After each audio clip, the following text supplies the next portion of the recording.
I had chronic fatigue. I had severe inflammation in my joints. I had daily headaches. My body was shutting down. I was getting really sick. My immune system was shutting down. My back was getting really, really bad, the inflammation. And, at one point I was on 8 different medications, and I knew number 9 wasn't the answer. We talk about pain as a gift all the time. This pain has brought me the incredible gift of opening up my eyes into the world of health, into mindset, into nutrition, into breath work, into all these things that I've now jumped into more natural ways to heal your body. What's up, friend? Welcome to The Best Medicine. It's Angie, and before diving into our guests on season 1, I want you to hear a little bit of Mike's story. Listen, more than anything, with this show and with Soul, our company Soul CBD, our mission is to help you get out of pain and feel joy. That is our mission, to help others get out of pain and feel joy. And a huge reason behind starting this show was so Mike could share with others who are also in pain all of the things he has done to improve his mental and physical health. All of the biohacks, all of the health hacks, you name it, we're going to talk about it. And in this conversation today, Mike shares what boxing taught him, the funny story that happened when he was in the hospital for headaches, the struggle of finding your identity again after being a professional athlete. Listen, I think we can all relate to identity struggles, even if we aren't professional athletes. At the end, I share with Mike something I've never told him before. I also share what it was like to watch my brother get hit in the face for a living. Spoiler alert, it was not that fun. And last but not least, Mike shares a story about an Uber ride that changed his life forever. I'm really excited for you to hear this episode today. Mike has taught me so much when it comes to empathy and persistence and getting back up when you've been knocked down. Having him as my big brother has truly been one of the greatest gifts of my life, and I can't wait for you to hear his heart and his mission today. We can't wait to hear what you think. Let us know on social at official Mike Lee, at MySoulCBD, and at Angie Lee Show. Let's dive in.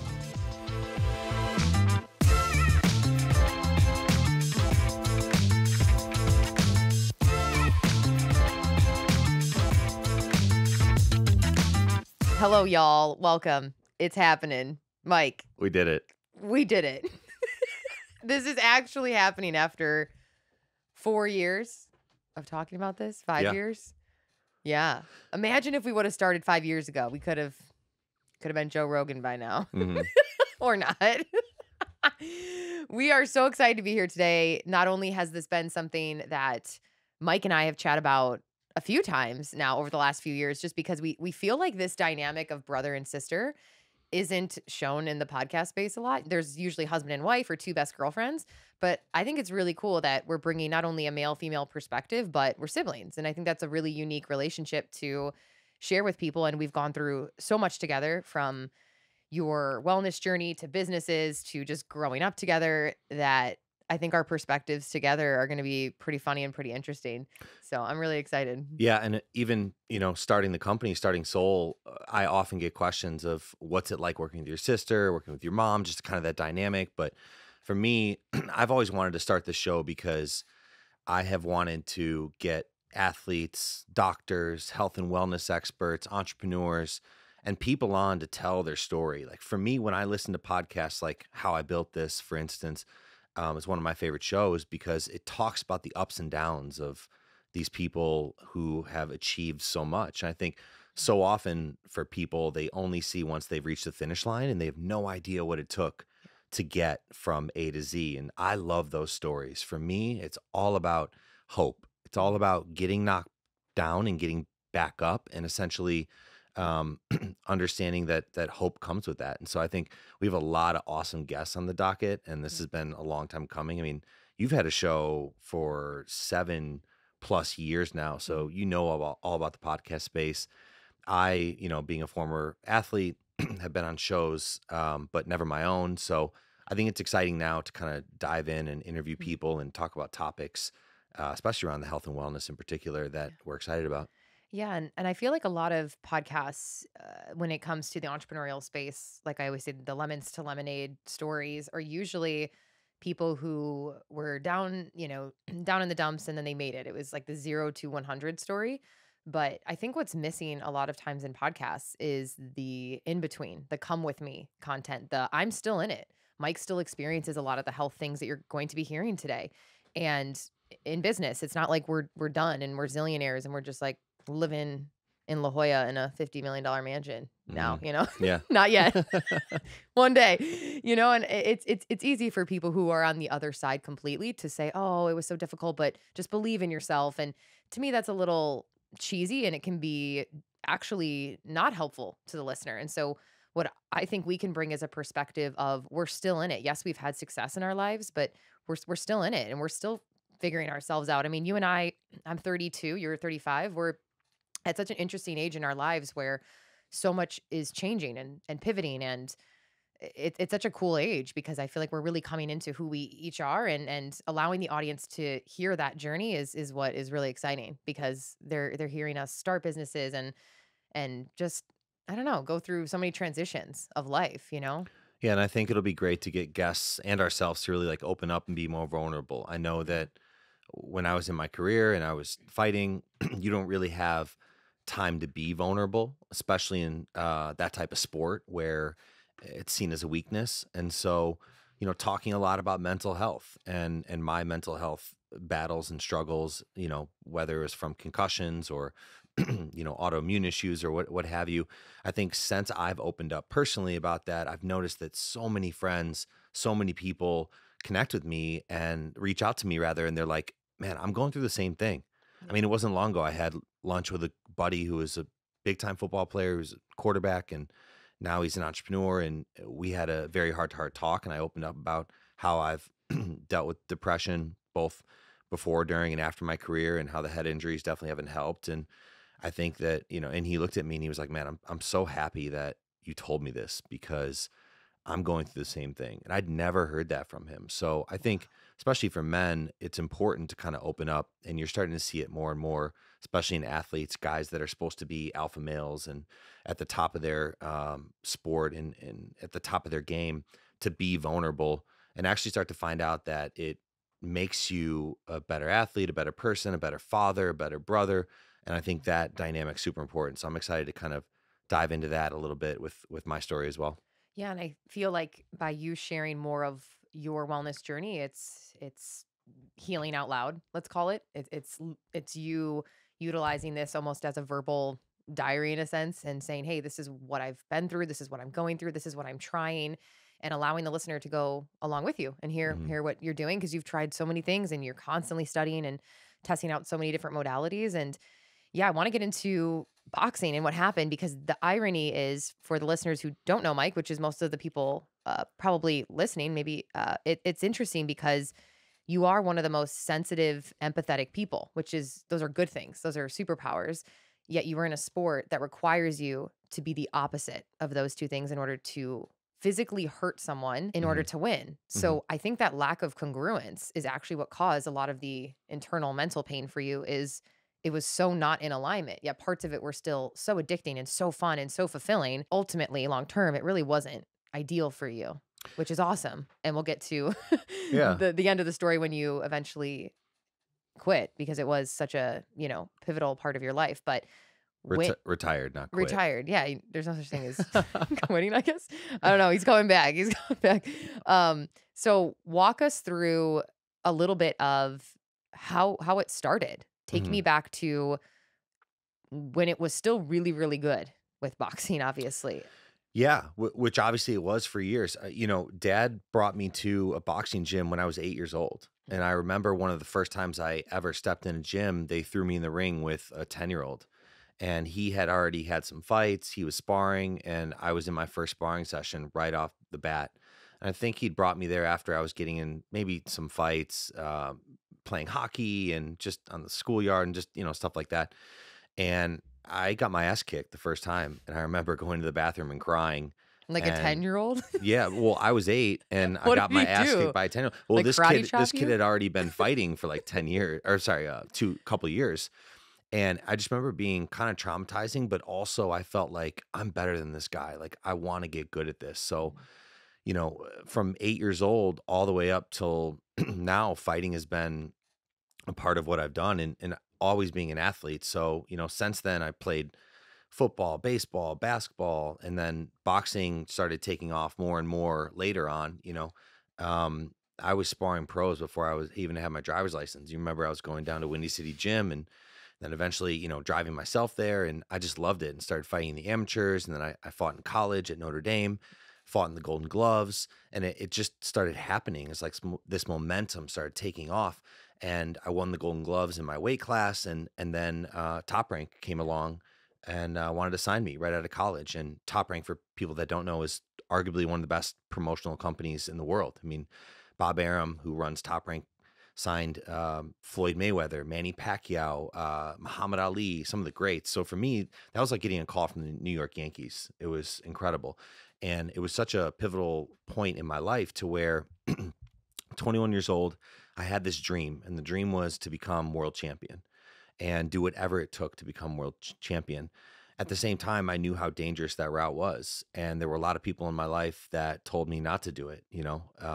3 people died in 2019, 3 fighters alone while I was still in my career. I think one on ESPN, another one had complications after a fight on DAZN. These were good fighters. I think one of them was undefeated. So my point in saying that is boxing and fighting sports, unlike even other sports, literally is do or die. Like every single time I stepped in the ring, which I had 22 pro fights, I risked my life. And that's really not exaggeration because things can go bad. And to mentally prepare for that, it really took a lot of me. It took a toll on my soul and my body. But, when I first was about to get signed, I knew I had this route, right? I knew that I could either go for it. And the first fight, whether I broke my hand and never fought again, or I got knocked out and got embarrassed on national TV, or I become world champion, at least I can go to bed at night knowing that I went for it.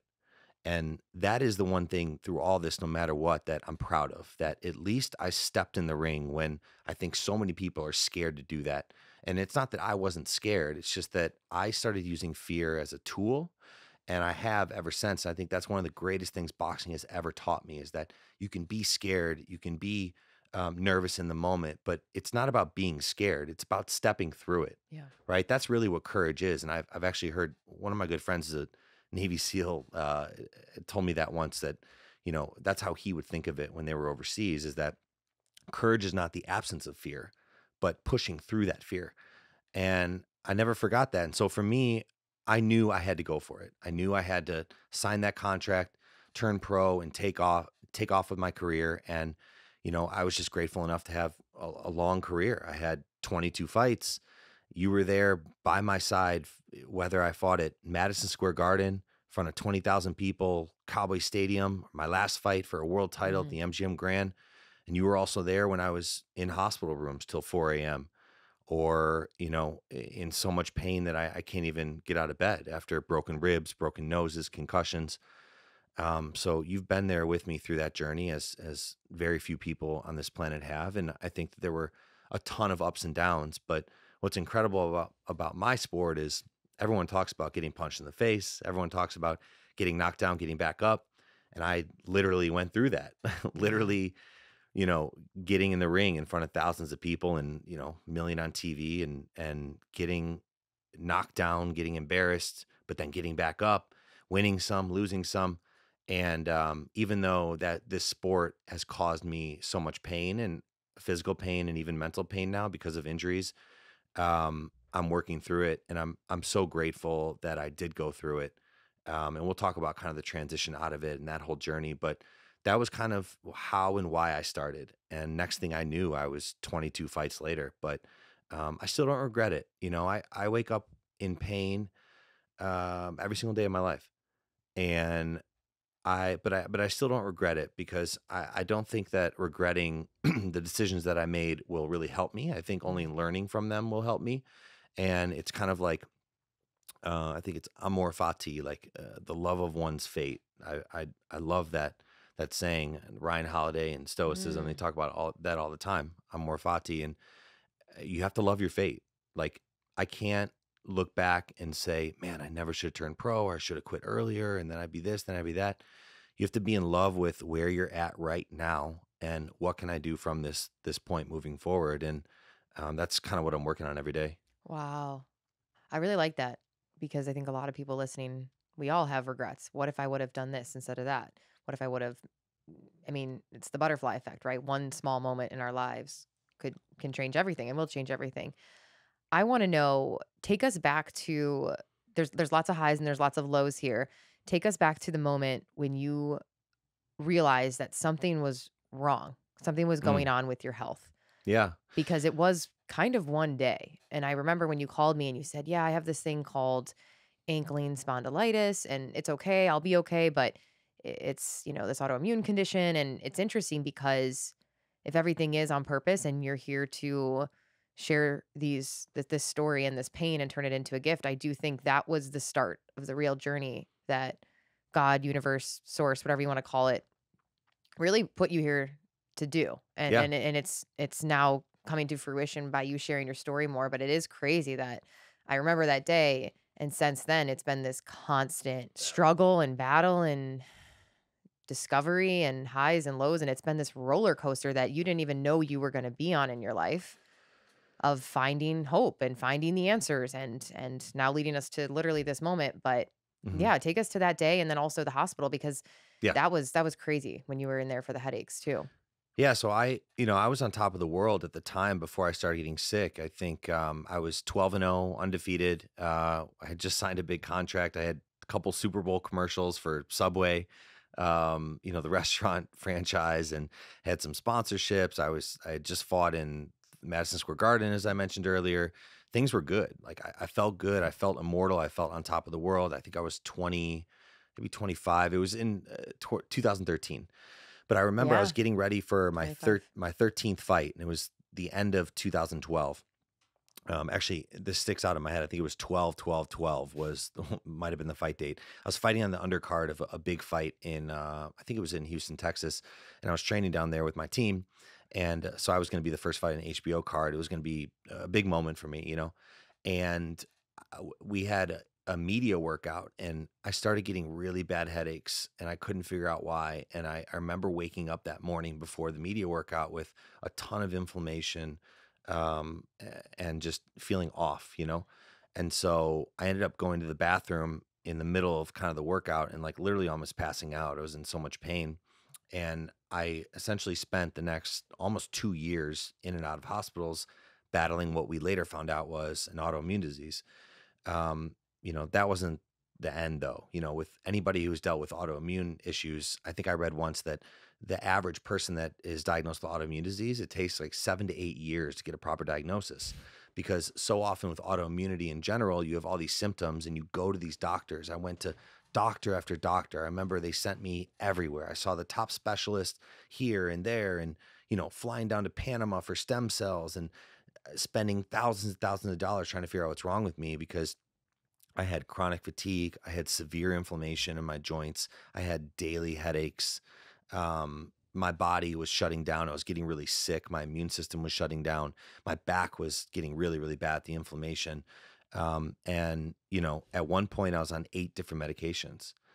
And so it was a really dark, dark time for me. And I eventually ended up getting back into the ring and finishing my career, but life was just kind of never the same. And the love of the sport started really diminishing. And I think after that, and 13th fight to the 22nd fight, was really me just like pulling myself through it. And at that point, falling out of love with the sport, and staying in the sport for the wrong reasons. Staying in the sport because of money, because my identity, because that's how I received love, because that's how I felt like I was enough. I was scared to take that all away from me by transitioning, and I had no idea what I'd transitioned into. But through that process also brought a lot of incredible things. I learned so much. As I mentioned, I was on 8 different medications, and I knew number 9 wasn't the answer. And that's really, we talk about pain as a gift all the time. This pain has brought me the incredible gift of um, opening up my eyes into the world of health and things outside of just prescription medication, into mindset, into nutrition, into breath work, into all these things that I've now jumped into, more natural ways to heal your body. And it's really what allowed me to get back into the ring. And especially with autoimmunity, when you're in fight or flight constantly, it's really, really bad, and it only exacerbates things, at least for me. And I've heard that from many other people. So when you can do your best to get out of fight or flight and into rest and digest and bring yourself into that parasympathetic nervous state, that's when you can heal. Yeah. The problem is I fight people for a fucking living. Yeah. Like I fight people for a living. How Yeah. am I supposed to get into parasympathetic nervous state? It's just not possible. Yeah. So it was constantly putting Humpty Dumpty back together again throughout the rest of my career. And that's how I started falling out of love for it, you know, and really chasing things for the wrong reason. Yeah. What a crazy fucking 10 years. Yeah, it was a Most wild. people's 20s were partying and living it up. And I think that's why there's there's a big part of you that you still feel you're so mature, but yet you feel so young and almost like you want to live that out, because so much of it was, I don't want to say stolen or taken, because I think you were given a gift now that you can give to others and is a gift, but so much of that pain and you were busy traveling and training and living that life. It's almost like you want to just sometimes feel fucking normal, hmm you know? Yeah, I think I always wanted that, and I didn't really know how to, but I remember specifically, especially in 2013, once I started getting sick and I was, you know, diagnosed with autoimmune disease and so many complications started coming up. And it was really one of those things of me constantly taking 2 steps forward, 3 steps back. And I just felt like I couldn't get momentum with my health. And I felt immortal in the past, but it was really the first time in my life that, like, at a very young age, I felt that mortality come in. And I do think it was a blessing and a curse. It was a blessing in the sense of I really believe and ascribe to the notion or the idea that tomorrow is promised to no one. I don't know. Tomorrow could be my last day. I have no idea. I could get hit by a bus. Well, we still have a few more podcast episodes. Yeah, to well, go, so hopefully we get a few hopefully more in the it's books before that at happens. least next week. But, you know, I think I started to feel, I went from feeling immortal to mortal. And in fact, one of the most pivotal points in my life and my career is my last fight. I fought for a world title, and you know, MGM Grand, Las Vegas, big fight. And it's so funny when you turn pro and when you're a fighter, everything is, I want to become world champion. That's the ultimate goal. And you think that once you achieve that, once you get to that spot, you're going to be happy, that everything's going to be solved. And ironically, when I finally got to somewhere where 99.999% of the world is never touched, being, you know, one of the best fighters in the world, fighting for the world title, you know, in front of millions of people and thousands in the stands, and like, that's it. Ironically, once I got to that moment, I was never more unhappy in my life. I was never more unsatisfied, and I was one of the unhappiest moments, weeks in my life. And you have to fake it. You're up there in press conferences and you have to fake it, which also didn't feel authentic to me. But I was just in so much pain. Yeah. You know, even in that training camp, we had to take, you know, multiple days off multiple times because inflammation started flaring up. I was just in way too much pain. And I was like, I can't. I remember telling our dad, I remember telling my manager, agent, I can't do this anymore. And so my point of saying that is, like, it sounds corny to say, like, enjoy the journey, but holy shit, when that moment hits you in the, you know, slaps you in the face, you're kind of like, wow, I really do need to enjoy the journey. I'm not going to be happy when I achieve X or when I achieve Y. I need to be happy during it. I need to have fun during the journey, because everything I'd hoped for since I put on gloves at 8 years old was in that moment, and I couldn't have cared less. It was the last place in the world I wanted to be. It had nothing to do with the opponent, had nothing to do with timing. It was just my body kind of falling apart. And I remember a very profound moment that happened to me for the first time in my life. It was the day of the fight, and you hop out of the limo with your team, and cameras are in your face, and you're at the arena, and you're like walking into your dressing room. I remember getting out of the car and thinking to myself, and it just like a feeling and a thought that like hit me and like viscerally kind of shook me. And the question in my head was, am I going to the hospital tonight, or am I going back to my hotel room tonight? I'd never had that question come in my head in 22 fights. It was the first time I ever thought that. It was the first time I ever thought, am I going to get hurt? And once again, it had nothing to do with the opponent. I really wasn't worried. about the opponent. I'd fought, stronger guys in the past. It's just my body and soul had been through so much, I think, at that point, Yeah. that God, the universe, call it whatever it is, shook me to my core with that question of scaring the shit out of me of, you might die tonight. And I knew right then and there, this is going to be a tough fight. I need to, I did my best to shake out of that and really get into it. And I fought my ass off and I gave it everything I had and got out of that. But in that moment, I think it was a blessing because it shook me enough to kind of know, okay, this is it. Like win or lose, you have to be done because the headaches need to stop. The mood swings and depression needs to stop. The inflammation needs to stop.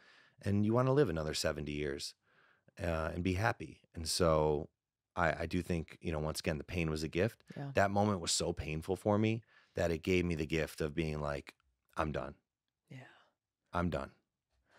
It's really cool to hear this side because I think it's important for people to hear this side, I should say, because so many times everyone sees the highlight reel with social media, whether it's professional athletes, celebrities, influencers, people who are quote unquote crushing it. This could be you're a mom listening and you're following other moms and thinking, oh, they're doing it better. This is for any situation you're in life, comparing to people's highlight reels. And you're young, you look like you're on top of the world and everything's perfect. And I think it's so healthy for other humans to hear this. And this is why we want to share your message and talk more openly about mental health and these struggles and all of this stuff because it just makes us all realize we're all going through something and we're not alone, and that's just so important. I think that is such a gift that you're willing to be vulnerable to share that with people, not just with other dudes who are athletes who are also struggling with pain or identity, but there's somebody else going through it right now who has gone through it and is going to get through it, and you are too. And that's everything. It's just so easy to compare and think everybody else has it perfect. Exactly. And it's tough, when you're a professional athlete and you start to work your way up, it naturally what you do is getting outside criticism. And I remember at a young age, it's really tough to have to put yourself on the line, to give it everything you have, to do something that you love and chase your dream, and then to have somebody on a computer criticize you. Yeah. And it's their right to do it, but at the same time, it's so tough to deal with that throughout your entire career, and it takes a while for it not to affect you, So, Yeah. especially me trying to battle through this pain and just do my best and working my way up from 0-0 in the beginning to number 3 in the world and climbing up the ladder and everything it took to become a top 5 fighter in the world. Everything it took, the days that I didn't want to get up, the days of being in the hospital till 4 a.m. after you broke your rib in the second round of a fight and go 8 more rounds, the days of you crying because you're so exhausted, they don't see that. All they see is fight night, and then they criticize you. And I remember whether it's ESPN, Deadspin, like you read articles about yourself and you're just like, how can this guy I've never met criticize me like this? And it's one thing to criticize technique and things like that, but when they overstep, and we live in a culture now where everybody wants to tear people down. And so I'm excited to bring other athletes on that have like a story to tell and have some vulnerable sides to tell, that are just chasing their fucking dream and and want to tell their story and don't deserve, thousands of people they've never even met criticizing their character, criticizing their work ethic, criticizing all these things. So I do think it's important, and more people need to kind of talk about it. Do you have to be a little crazy to be like these boxers who like the Floyd Mayweathers mentally? Like, do you have to kind of have a screw loose to think like I'm gonna go in there and be an animal? Like there's a level of it that you have to be crazy to be fucking incredible. Does that make sense? Like, is there a part For of it sure. that it's so much more soul and heart and crazy than even physical? Like you just have to be a monster almost. Yeah, so much of it is mental, especially at that point. And I was around some of the best fighters in the world, got to get in the ring with them, train with them, and the difference between the good and great was the mental side, without a doubt. I mean, witnessing guys that were phenomenal in the gym, but when the lights came on, they couldn't do it. That was a different story. But yeah, you have to be like, I would switch, it was like, I had a split personality, and that night of the fight, I had to be a different person. I had to be a little crazy. I mean, up until I got sick, this sounds crazy, but I was literally would rather get hurt and die than lose. That was my mentality before every single fight. However, you're still always you still have that nervousness in you, you know? You're in the Mm, tunnel and you're like, there's no going back. It's yeah. it's a wild moment to sit there and you're gloved up and you're about to walk out in front of thousands of people and you're in the tunnel and you're like, there's no going back. You have to have for sure like a screw loose. And I think I did. I also think, as you mentioned, I've always been a very empathetic person. And I think that hurting other people, being an empath, also was difficult and maybe not congruent. Mm. And I do believe that a lot of disease in us is built up in the body through stress and through not living authentically. And I think, especially towards the end, I just wasn't living Yeah. authentically. Hey guys, what's up? It's Mike. I'm popping in here to tell you about my absolute favorite Soul product, our Alert Focus Caps. If you're dealing with any morning fatigue, brain fog, or just relying on coffee throughout the day to get you by, I got you. This is a doctor-formulated product that's been proven to increase focus, energy, and concentration with our proprietary blend of a handful of adaptogens, nootropics, and plant extracts. Some of the ingredients we use are lion's mane, mushrooms with neuroprotective effects that reduce brain fog and improve memory. We've got B12 in there, a brain boosting vitamin that can improve mental clarity, increase energy, and boost mood. We've got all natural caffeine from green tea extract with CBD to stop any jitters. And finally, one of my favorites, we've got a phenomenal blend of cordyceps in there. This is a powerhouse mushroom that's gaining popularity day over day because it increases oxygen uptake in the brain and increases blood flow to the brain, which will help you fight mental fatigue. You're going to feel alert and dialed in without the jitters, I promise you. You got to go try this out. And exclusive to our Best Medicine podcast listeners, we're offering a 20% off code on Alert and all Soul products. So just use code TBM and make sure to let us know what you think. We've got over 6,000 five-star reviews now, and I'm so proud and I stand by the quality and efficacy of our products. So go use code TBM at mysoulcbd.com and enjoy. It's dis-ease. It's literal, like not feeling the ease in the body, not feeling the congruency. What would you go back and tell your 25-year-old self? I mean, you've learned so much over the last 10 years, and we'll touch more on that in other episodes. You've done so many different modalities and biohacks and health hacks and psychedelics, and you've tried so many things in Hmm. order to learn yourself more and have these crazy epiphanies with ego and with all of these things in order to figure out who am I really and what do I really want, and especially with these identity shifts. Yeah, that's a great question. I think I would tell him that he's enough. Yeah. You know, Mm. I think I was blessing and a curse of constantly trying to go, win, win, win, and achieve was that I didn't feel like I was enough. And so I would have told my 25-year-old self that he was enough. And I think, hopefully that would have been enough for me to retire at that point and quit and stop doing something that was not in congruence with me anymore after I got sick and really just breaking down my body and mind and spirit. But I didn't feel like I was enough. And so how I received love and felt like I was enough was by winning.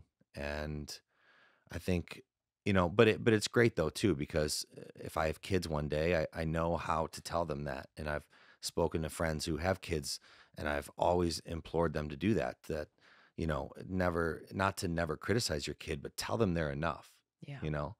And for whatever reason, I don't think I got that both internally and externally. And even from what it looks like on the outside, it could be like, oh, you're crazy. But yeah, that's what I tell myself, that you're enough.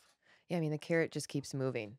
So Yeah. with success, whether it's money or uh, got a new job or you got the promotion, the bigger house, that it never stops unless we stop and say, I'm content, I'm happy. I desire more and I'm going to work towards more. There's nothing wrong with having goals, but there needs to be this conversation in society around having goals and setting goals and also simultaneously being content. Hmm. Contentness is actually a really beautiful thing. It means that you're at peace, right? And what we all want is peace. We all want to feel like we like our life, we like where we are today, we're present, and I'm happy to have more abundance or whatever that may be, but I also love who I am right now and I love my today. And I think that especially athletes really struggle with that because there's this constant needing more money, more fans, more tickets. It never ends. So when you're at the top, you want, I don't know, once you're number one, then you want to do another fight. Like it just never ends, right? So unless you define enoughness for yourself, financially, status wise, we're constantly all just on a hamster wheel Yeah. of never truly being happy. And you and I have attended Tony Robbins together. That was such a cool experience for us to go to. We've gone to two of them now, two or Hmm. three. Unleash the Power Within and Date with Destiny, and the stories that he tells about billionaires, literal billionaires who have committed suicide or who are depressed. And people would say, "Oh, that doesn't make sense." It's like, of course it makes sense. They had everything, yet they still weren't happy because they didn't do the work along the way to really ask themselves, is this even the life I want? Yeah. And a lot of times we're living the life that our best friend told us we should have, or our sister, or our brother, or our dad, or Hmm. our peers. You should do this. This will make you happy. You should be in this job. This will make you happy. And with me, that was a huge part of my story is like, I don't want to go be a dietitian. I don't want to go be a reporter. I don't want to like, fuck all this. I don't care that I'm in debt. I'm going to go figure it out. And similar to you, it's you're now, I feel like coming into your greatest self now in your mid 30s of like, I know who the fuck I am. I know what I want my life to look like. Mm. And I'm learning who I really am. And a lot of that doesn't include some of the shit I did in order to make other people happy. Right. Like how many of us are doing shit just to prove to people that we don't even care about that we're happy. Yeah. It's so crazy as humans. Like, and nobody's gonna care at the end of the day, right? For me, the word I think of is blueprint, right? So my Mm, blueprint, what I thought my blueprint should be was become world champion, all these things, be a fighter, be an athlete. But my blueprint of what made me happy was not that. And so it's very mm, tough for people, myself included, and I still struggle with it because I still miss the sport, right? There was a huge part of it. I had so many ups and downs, like leading up to a fight when you're training for this big moment and you know it's going to be on TV and you walk into the casino and your face is all over it and you feel proud and you feel excited. It's walking out of that tunnel is the best drug and adrenaline rush I've ever had in my life. And so you're constantly chasing that, right? So I don't miss that aspect of it. But in terms of the blueprint, that wasn't the blueprint that was going to make me happy. And so for anybody kind of trying to transition into something else, it's like detaching from that identity. And especially, vets, people in the military, athletes, anything that you've been told or done something day in and day out, and then all of a sudden I need to do something different, reinvent yourself. It's very difficult because you have to change your identity, and it's something that I still, to be honest, struggle with. Um, yeah. but working on. Yeah, it's interesting that identity shifting is so difficult when we should reframe it as exciting because we have such a long life. It's short, but it's long, and we should explore a bunch of different chapters and try out a bunch of different things, right? But we get so attached to one of them, and then we think those are the best years of my life. It's like the guys who played high school football or college Yeah. football, and they're still talking about it when they're Mhm. 50, and it's like, Brian, it's over. Like it's Mhm. over. Like the worst thing you can do is hold on to being 25 if you're 50. Like, what do you love now about your life? How can you get new dopamine hits now?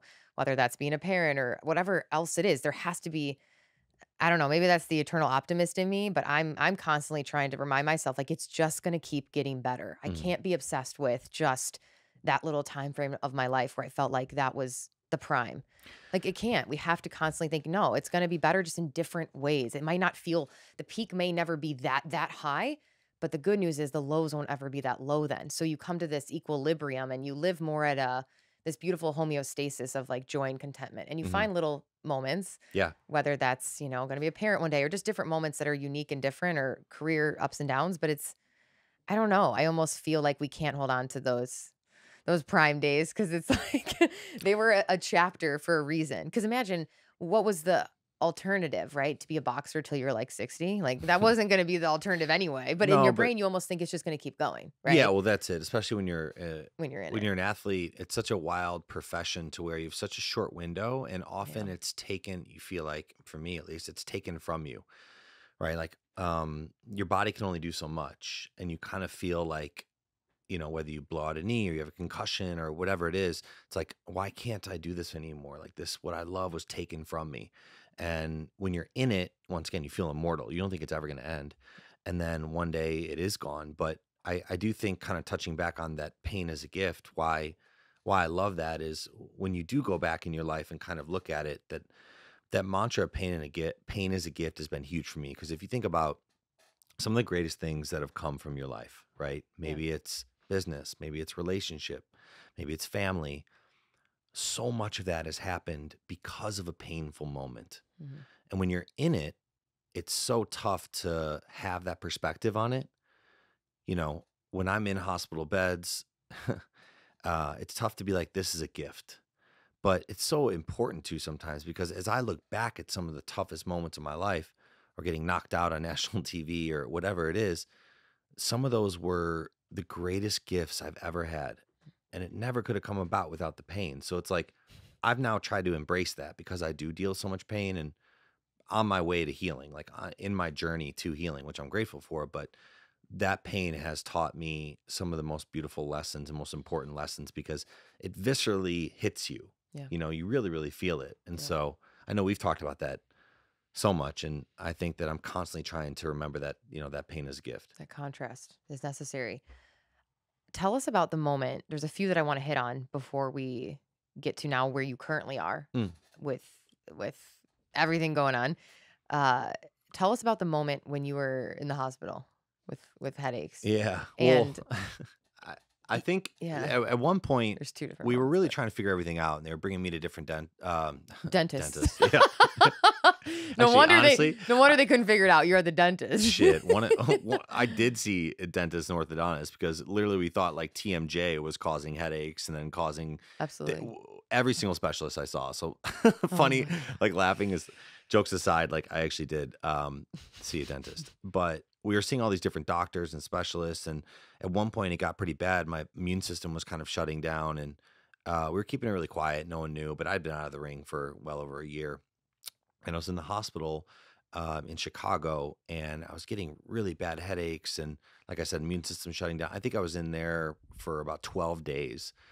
And a lot of what they were trying to do is break the pain cycle of these daily headaches and cluster headaches amongst everything else that was happening. But, you know, I'll never forget, it might have been my 8th or 9th day. I'm sitting there lying in a hospital room. It's right around Halloween in Chicago. I'm hooked up to all these IVs and monitors, and it's a pretty low point in your life. You know, you're a young man and you're dealing with this pain like this. And not only is it physical pain, you're wondering, is my career and what I love over? You know, am I going to be able to do what I love again? And what is life moving forward? And I remember one day you walked in, and as I said, it was right around Halloween. You walked in a Darth Vader costume.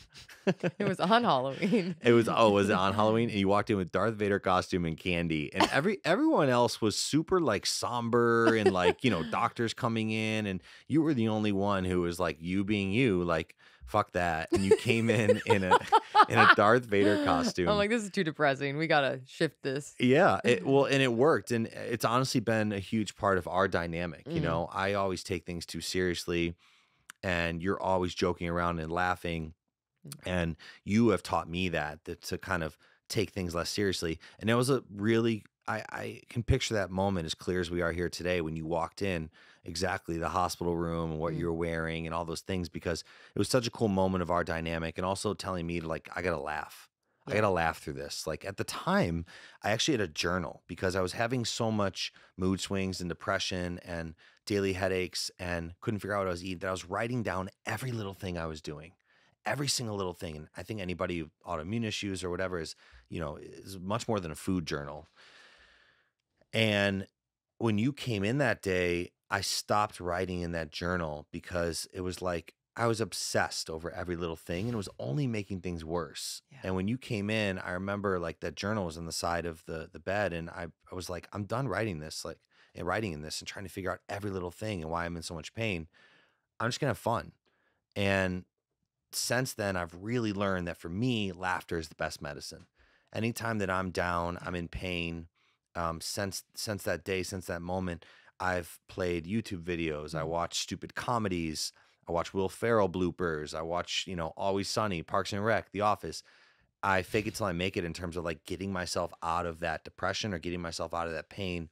And I force myself to have those moments where I'm laughing. Yeah. And I found that to be the best medicine, just the most therapeutic thing for me. And so, you know, and you just embodying that, I think, is not by chance. I think that, you know, we were meant to be in each other's lives for that, to where you definitely give like levity to a lot of situations that need it. Oh, yeah. Yeah. That's the gift that I hope to give people. And it's funny because I don't know if it's funny. Well, actually, yeah, it's funny. I I was actually in San Diego, not too far from here. I was seeing like a chiropractor, a masseuse after my last breakup, and or like a therapist or something. Well, who was it? Was it a therapist? And I started just being my typical self, walking in, making jokes. And he was also pretty funny, and we were bantering, and he was witty. And he stopped me and he said, why are you funny?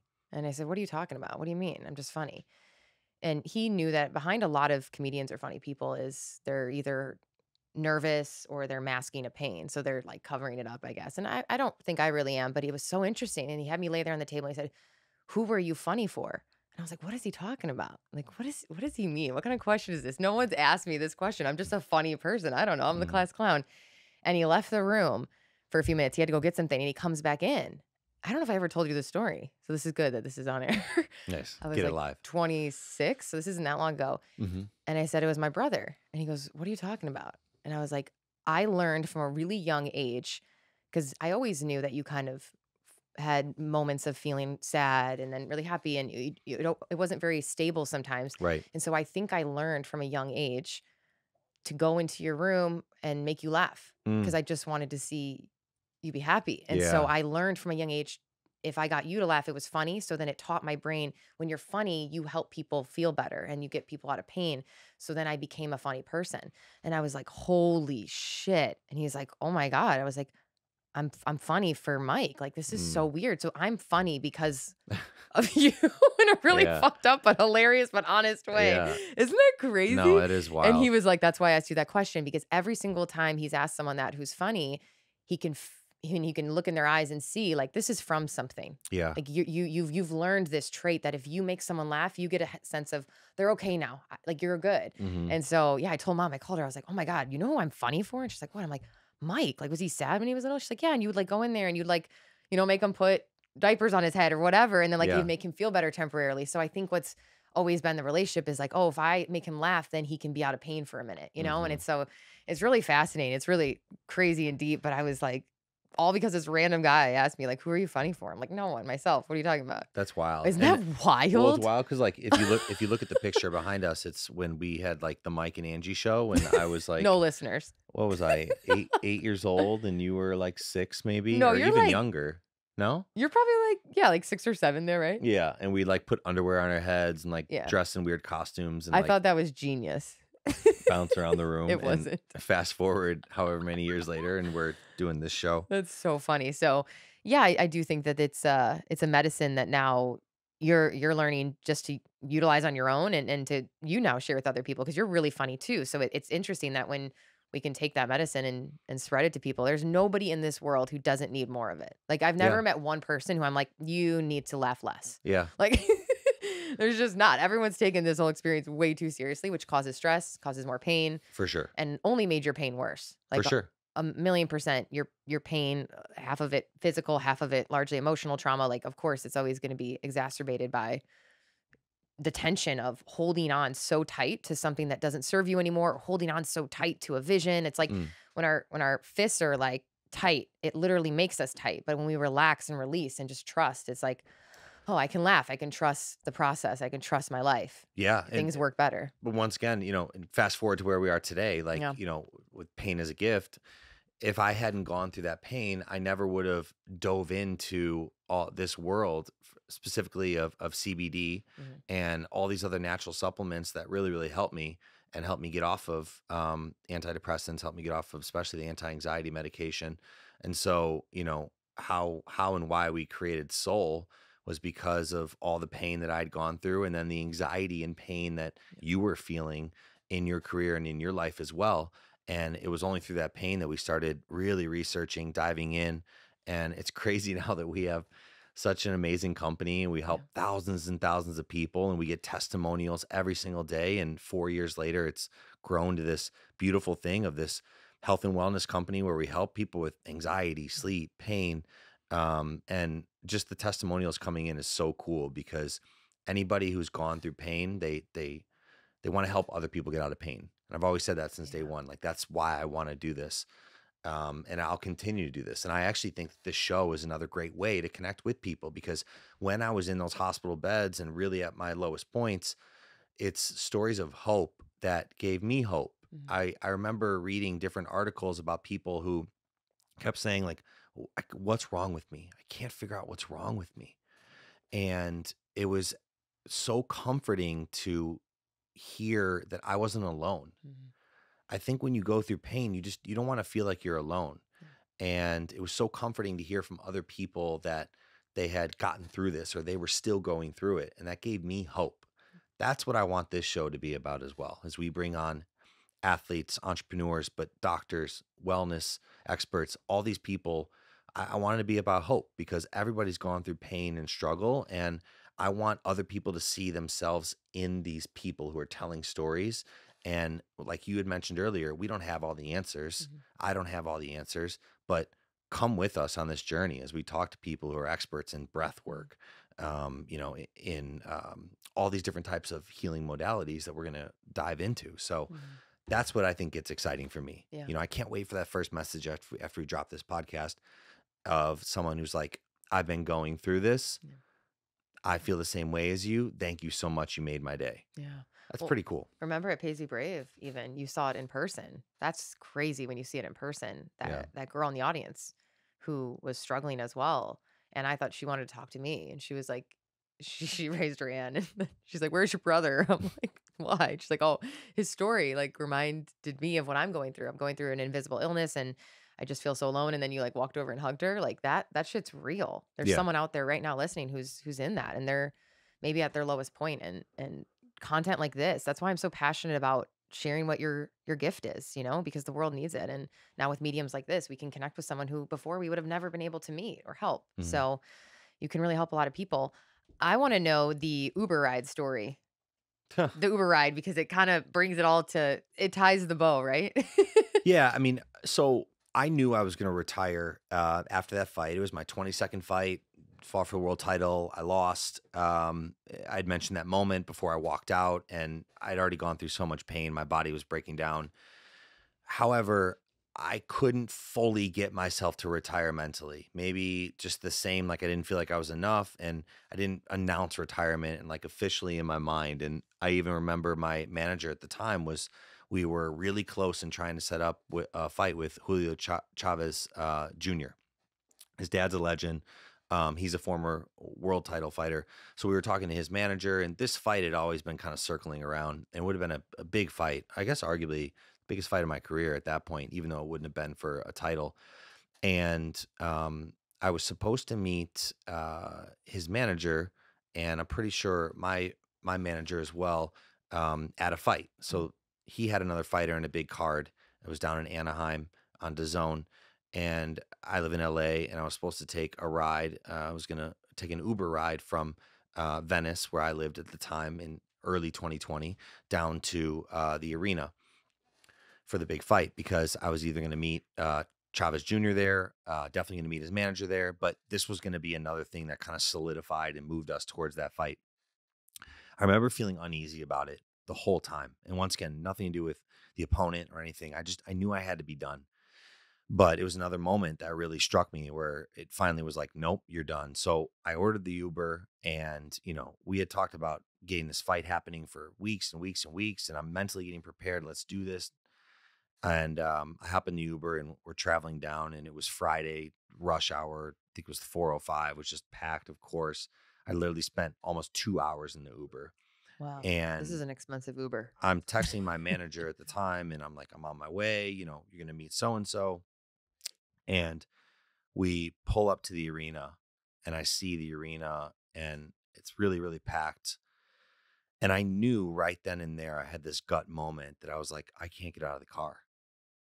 I knew that if I walked into that arena, I'd feel the energy again. I'd feel that excitement, that adrenaline rush, and I would say yes to this fight. I would move forward and do everything I could to have this fight and chase that feeling. So I'm sitting there in the Uber, and the guy's like, "We're here. Like, are you good? Like, what's going on?" I'm like, "Yeah, just 1 second." And I just had to sit there. And it was a wild moment, because as I mentioned, every time you step in the ring, you could die, you know? And I sat there in the Uber for about 2 minutes and I'm like, if I get out of this fucking car, I don't know when this is going to end. I don't know when I'm going to retire. I'm in way too much pain. And I sat there and I said, hey, listen, are we cool if we turn around? He was like, what do you mean? We'd been in the Uber for 2 hours. And I typed in the address and I was like, can you take me to this address? And he was like, this is where I picked you up. You want to go back? And I was like, yeah, let's go back. He said, all right. And so I redid it. He turned around. I went another maybe hour and a half back home. And I told my manager at the time that, you know, hey, I couldn't make it, you know, made up all these excuses. I think his manager was wondering where I was, you know, the whole thing. And I took that Uber ride all the way back home. And that was a long, lonely Uber ride. But I knew in that moment, in that Uber ride home, that I was done. I was like, I didn't get out of the car. I don't want to meet them, the team. I don't want to feel that excitement again. It's over for me. And like I had mentioned, that would have been probably the biggest fight of my career. And so that was really the moment that I knew I'm done. You know, that was the moment, at least, that I called our dad, who was also, you know, managing and helping my career at the time. And I called him and I said, Dad, I want to tell you what happened. I can't get out of the car. I couldn't get out of the car. I'm done. My heart, my soul, my body, I'm not in this anymore. I'm in too much pain. I had a great run. I fucking went for it. I got a lot farther than people thought I'd get. That's for damn sure. No one can ever take that away from me. But I'm done. And me telling him was definitely a way to say I'm done, because I think he always wanted me to keep fighting, kept pushing me in the ring, is how I felt. So yeah, that Uber ride cost me $200. I should find exactly how much it is in my order history. Like a therapy session. That Uber ride cost me like $200 something, and I was in the car for almost 4 hours on the 405. But I'm glad I didn't get out of it. I wouldn't have said no, and I would have still been fighting and been in more pain physically and mentally. And so, yeah, that was January of 2020, not that long ago. So, you know, I've been retired now a little over 2 years. That Uber driver, he's probably like, what the fuck is going on with this guy? Well, yeah, I mean, got a lot of emotional shit back there. He has no idea what's going on in your head. You're going through a whole therapy session with yourself. Yeah. He's just like, next stop. He's like, what's wrong with this kid? Well, we had just gone through so much traffic, you know, and I was stressed during it. I kept asking him. I was like, that's the funny thing too that I forgot to mention. While we're in the Uber, I'm like, hey, do you think we can take another route? What do you think about this? Like, I'm wazing because I'm nervous because I want to get there on time and it's already so much traffic. And then I just kind of realized, boom, once I got there, it hit me. And I was like, you can't walk in. I saw all those people in that arena. I've been in that situation before. It's the best feeling in the world. I was like, you got to go home. And I went home and I think I watched The Office and I went to bed. And I woke up the next day and I was like, well, I'm done. Yeah. You know? That's awesome that you listen to yourself, though. You know how many moments in life where we all as humans have that feeling right before we said the thing, made the phone call, walked into the room, pressed the button, like whatever it is, and we should have done it, but we didn't. Like, you actually listen to that gut intuition. That's a gift, to be intuitive enough to say, this doesn't feel right. I don't know what this is, but I'm going to listen to this. I think that is a gift. Like, so many of us don't listen to that moment that's like, I'm done, or I'm going to start this. It can be either moment in our lives, but if more of us actually listen to that, I think that would be such a superpower as humans. So that's awesome that you listen to that. I think you get to a point, you're like, why am I doing this for other people? Right? Like I was fighting and staying in the sport for other people. And after a while, you're like, why am I not doing what I want to do and what I feel is authentic to me and what I feel is the best for my health? And it just finally, you know, the straw that broke the camel's back. I was like, you know, I'm done doing things for other people, or at least what I perceive is for other people in that moment. Right. Even though when I did retire, people were happy for me. Even my manager, I love him to this day. I love Mike. He helped me throughout my entire career. That's how I know he's such a great person. Like he was like, I'm so proud of you. You have like bigger and better things to do, and you need to focus on your health, you know, and he's the best, you know, he's like family. So there were people, but my whole time I was scared of letting him down, which is ironic, right? I was scared of letting these people down on my team. I remember after I lost the world title, I went back to the dressing room and I was crying and I kept saying, sorry guys, I let you down. I wasn't sad I wasn't embarrassed. I was sad that I let my team down. And they were like, what are you talking about? Like, you fought your ass off. We went for this. Like, the fight before you fought with a broken rib. Like, we're proud of you, dude. Like, it's all good. So I was so scared of letting other people down. And then as soon as I finally told them, I realized like, oh shit, they're not disappointed in me. Yeah. You can You set know? yourself free Yeah, I set myself free. when you don't have to Yeah. waste that energy trying to make everyone else happy. Yeah. It's so fascinating too. And for the listeners who don't know this, but maybe they're wondering this right now, like, how did I experience it on my end a little bit? Like I never really liked it, right? I loved you. So I had to separate in my mind that I'm happy for him because he's doing what he wants to do. And no matter what I say, I honestly can't stop him, especially in the beginning. You were just like, Dialed in. yeah, you were so dialed in. It wasn't like me making a phone call and like, hey, Mike, I don't think you should be doing this. Like, I knew it wasn't going to change it. So it was really painful. And, it's very interesting because even mom being a mother, she's like, it's just it's one of the hardest things in your life when you want to support them being them, but you also don't want them to do the thing. And it's such a mind F. It was so hard for me to figure out like, when do I say something, but I also don't want him to think I don't support him. And it was very confusing and conflicting and painful. And some of my most painful moments are the hospital and just seeing you in pain. It's just anybody listening who has seen somebody they love in pain. It is so hard to watch that and not be able to be in control. Like, what can I do? How can I fix him? How can I help him? And I felt like I couldn't do anything.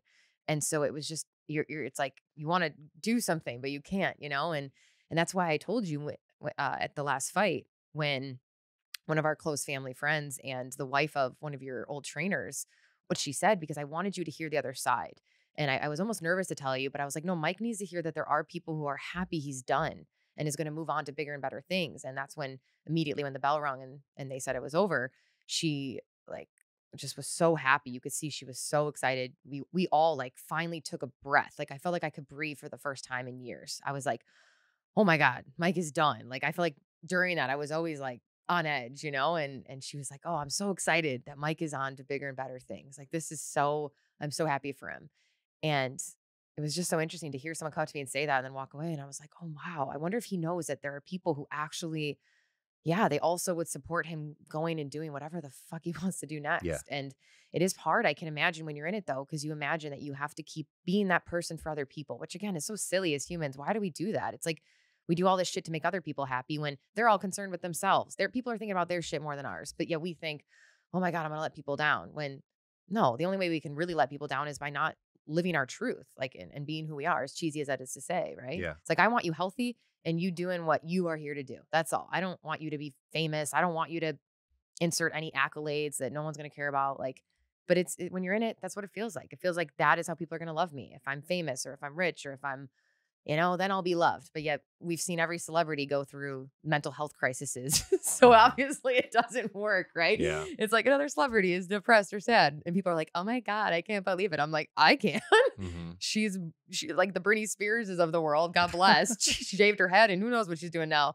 Hope she's free. But it's just like especially at such a young age, can you imagine? They're like from 15 years old being molded into like, be this person for others and be perfect and be rich. And then one day they just fucking break and literally they have psychotic breaks because they're like, I'm done. I don't want to be this person for you guys. Mm-hmm.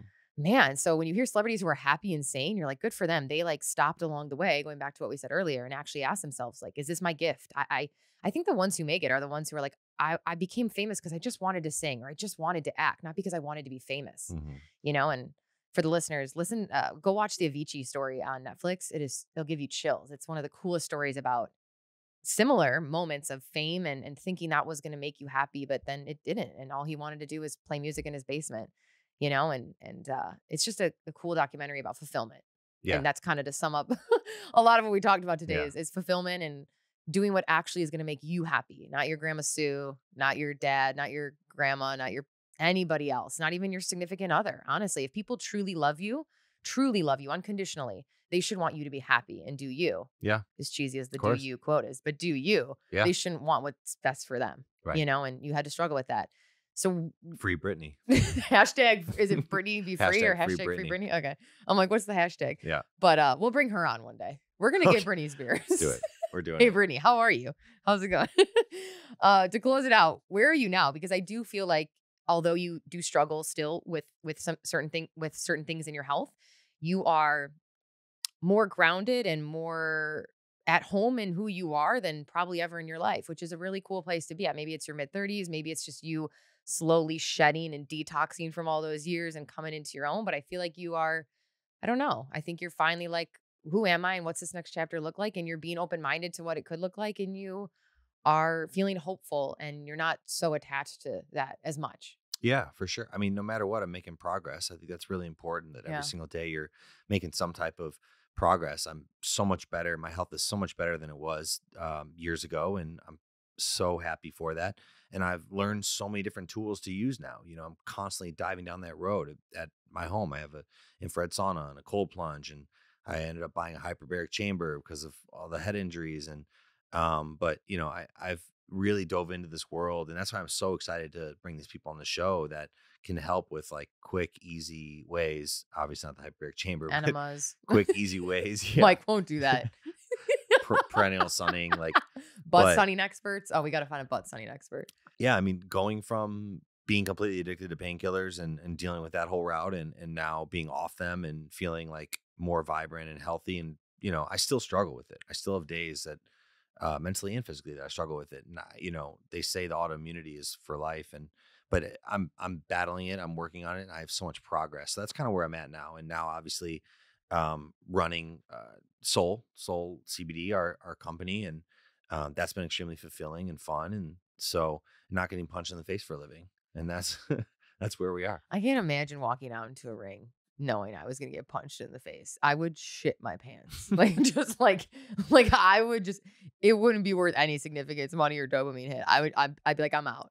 Maybe that's a woman thing. I'm just going to be honest. No, hell no. It's It's everything not in thing. my, it's not in my DNA to want to like fight someone. Dude, every single fighter was nervous and scared. It's just like how you flipped it. And anybody that said they weren't is fucking lying. Even Mike Tyson, one of the baddest dudes on Really? the planet, used to say in the dressing room he was petrified, Oh my terrified before he went out. gosh. Absolutely. He talks about it openly now. It's like, it's not natural, right? I mean, I was excited, but to say you're not nervous at all or scared, no. I mean, every single fight in the dressing room, I felt like I had to take a shit. Like I Your didn't bowel have to. movements were Yeah, I just was just like, I knew what I was about to do. I knew like there's no turning back. You're about to go to war. That's literally the definition of fight or flight. The parasympathetic versus sympathetic system is literally you cannot rest or digest. Your digestive system is like loose. Yeah, you're like, I'm gonna shit my brains out so I'm faster to run away from this tiger. No, exactly. Yeah, Your body literally thinks you're about to go die. So it's like, we don't need our fecal matter. Like, Right. let's get rid of it before Exactly. that's like that's not Yeah. good for your body. no, it's not. That's really unhealthy. It's not. I remember one time I had like whitish shorts or a white patch down there, and I was like, oh God. Yeah, I mean, that's definitely happened to not me, but other people in the past. But yeah, of course you're scared. Of course you're nervous. Oh my It's gosh. not just getting hurt. It's like, how am I going to perform? Am Oh I going to my get gosh. embarrassed? Am I going to lose? Right? You got all these. It's very like gladiator-esque. You got these people that come and sitting there eating popcorn, watching you try to kill somebody. It's like, it's pretty wild. You could have just been an accountant, You could have just been an accountant. Would have been My body safe. would have thanked me for sure. Yeah. Yeah. And I didn't like watching it. I was always in the front row or near the front, and I always watched you on a screen. Mm. Do you know I've never once watched it in front of me. And you were so close. Like I you were didn't know that. Oh, I've never once. You were like 50 feet away, right? 20 Yeah. to 50 if you're Yeah. in third row up to the front. And there's always a screen though. There's always a TV. So I'd watch you on the TV because if I watched you on the TV, it didn't feel real. It Yeah. felt like, oh, I'm just watching a show. Yeah. So I would kind of look. Interesting. But if I look I'll be like, no, I can't look. I can't look. It's just so real. And anybody, I mean, to watch someone that you know and love, it's weird. You're like, I can't watch this. But then if the next guy, like the super heavyweight guys, like the sumo wrestler looking guys, oh, I love Like watching them. I'm like, heavyweight, yeah, yeah. get it. Woo, Yeah. like kill each other, you know? Well, But then it's you and I'm like, this is too weird. I can't watch this. I used to struggle with that a lot. When I would have friends that would fight and I'd be in the corner for them. Like I remember I was young and I was in the corner for Juan Diaz when he fought Juan Manuel Marquez, Mandalay Bay. Pretty sure it was Mandalay Bay in Vegas. Huge world title. Crazy fight. And Juan Diaz was a world champion, incredible fighter. And I had I think I was like 5-0, 6-0. young, and I was in the corner for his fight. I remember being way more nervous to watch Juan fight than myself fight, because at least in fighting, you can control the controllables. I can control what it is. I say that all the time. Like, it's not like other sports where there's a blessing and a curse to it, to where it's just me, this fighter, and the ref.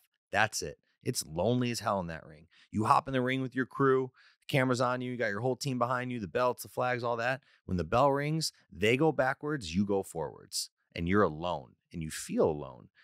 But the beauty in that is there's no excuses. Like, it is what it is. Like, it's may the best man win, right? But I remember how nervous I was for Juan and just the crowd and everything. And I was like, damn, man, like, it's wild that I'm more nervous for him, my friend. So I can't even imagine what you went through having like a family member in the ring, because I absolutely never. Like, I didn't see the end of the last one. I had to ask Clay what happened, because my eyes were closed. I was going like this, and I said, what just happened?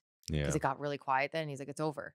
And I was like, what does that mean though? And he's like, it's over. Like, but it's good. It's fine. And I was like, right. Okay, can I open my eyes? So I'm just like standing there like this, like a little girl. Like, I just couldn't. I didn't have the emotional capacity to watch. It's a mind F. Yeah. So for anybody who's like, oh, wasn't that so fun? And you got to watch, I'm like, no, I traveled to go watch them. And every time I wanted to shit my pants, I didn't watch. It was just a shit show. So it wasn't a glamorous experience in Vegas. I wasn't like, ooh, let's go to the fight. I'm going to shit my pants. You were going to shit your pants. It was just not good. It's a good way to end this. This is going to be the shitting your pants podcast. We're going to bring on experts. Right. Speaking of which, this podcast is sponsored by Adult Depends diapers. 25% off. I mean, we've got more to go, but you know what? We have more episodes to do. So is this where we... No, this is great. This is where we close it out. Yeah, we've never done this before. I think this is a long, awesome journey. I'm super excited for anyone that's listening. We're going to have some incredible guests on. As I mentioned before, entrepreneurs, athletes, people in health and wellness, doctors. And the main thing is come along with us in this journey. We're just going to have fun talking to people. You're going to make people laugh. I'm going to ask them about like probably more serious questions, and it'll be a really awesome dynamic. So I'm stoked. You'll ask if they have childhood trauma, and I'll ask if they've shit their pants. Yeah. Awesome. It'll be great. I mean, we've been on lots of podcasts together being interviewed. Yeah. But we've never had our own show. It's always other people asking us stuff. Yeah. Now we get to ask juicy deets. Yeah, and then bring Britney Spears on one day. Cool. All right. Let's finish. Adios. Love you guys. See you soon. Free Britney.